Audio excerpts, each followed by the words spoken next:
would you have a recommendation about how a customer should go about in that first step in implementing HANA? I think one of the interesting things with HANA when it first came out sort of 2 years ago was how willing SAP were to go out and share knowledge about HANA with partners, because they wanted to use them to help them sell the product.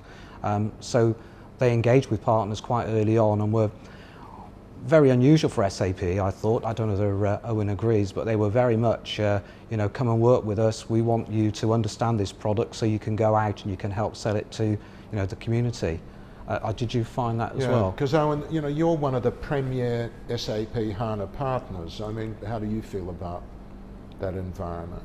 Yeah, I mean, I think SAP have been very open around HANA. I think it's whether it's the product or SAP changing in general, becoming, you know, more open and understanding that if you can get, you know, developers and people understanding the product at the grassroots level, then you drive adoption. So things you never would have heard of from SAP before, like free online training. They've just announced that if you go to SAPHANA.com, there's rafts of training material. You know, Hasso's been running you know, masterclasses on in-memory computing, and all the stuff's free of charge. So I think there's a huge amount of information that you can just go and, you know, start to educate yourself on as a customer.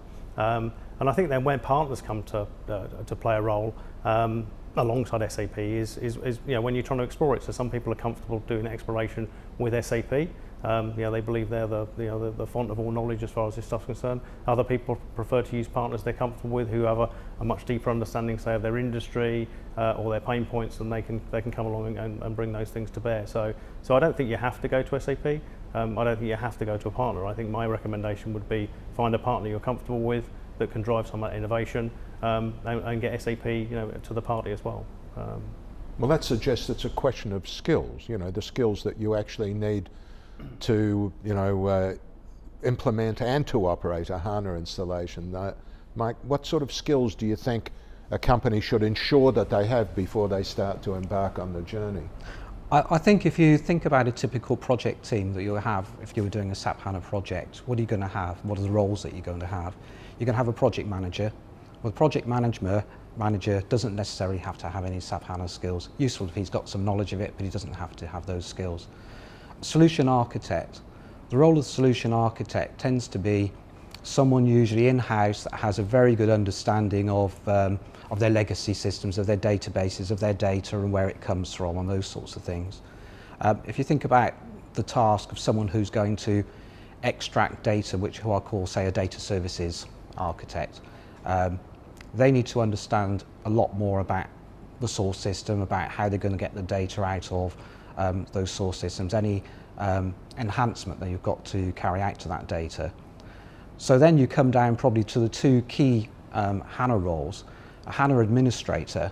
A HANA administrator is going to be someone very similar to a NetWeaver administrator, who would be responsible for doing updates, doing changes, for looking after the system, for monitoring it on a day-to-day basis. So ideally that person needs to be someone probably in-house, and I would suggest that probably in your early adoption you have a third-party person that's skilled and understands that role, and that you use knowledge transfer type process to actually transfer those skills. You then come to the HANA Data Modeler. Now, HANA Data Modeler, this is probably a major skill, and the big skill here is going to be data modeling. We've been spoilt in the past from having tools that actually helped us to produce a data model when we, for instance, extracting data into BW. The way that SAP BW works, it's quite easy to actually do that because you understand how to use the tools that are there as against sort of data modeling. So data modeling, now that person definitely needs to understand the HANA Studio, which is a tool that does come with SAP HANA, and they also particularly need to have SQL skills. SQL is something that's been around for a long time, but I think a lot of us became quite lazy in the same way that they probably would be very useful if they understood some of the tables, for instance, in ERP or CRM, and how data is structured within BW. And particularly I think the tables inside ERP and CRM A lot of those skills, if you were taking BW consultants, they tend to have worked on the basis they were given a business content data extractor, and they probably haven't really thought enough about those tables. So I think data modelling is going to be a very key skill, and as I said, they will need to understand the HANA Studio and they need to understand SQL. At the front end, you're basically going to be delivering your front end reports using what was Business Objects tool set. It became BI4, but basically the key skill there is actually understanding those tools. Knowledge of SAP HANA. If you're going to deliver a report, you need to understand where your data is going to come from. But I don't see really that being a massive HANA skilling. It's something you probably would learn on the project.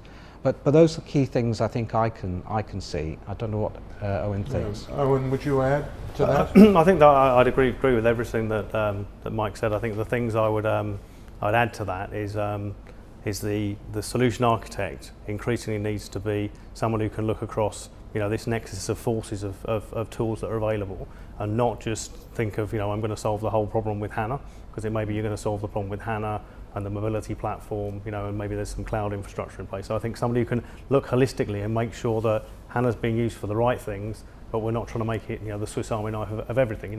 SAP don't position it that way. And the other thing, as SAP's now developed into this application development platform, the other key skill is to have some developers. So the reporting side of SAP HANA is, I guess, stage one. But if you're going to write that super duper app that means that when somebody walks into your store, you can instantaneously recognize them, send them information, personalized information to their phone, you're going to be developing an app to do that. So you're going to need some developers.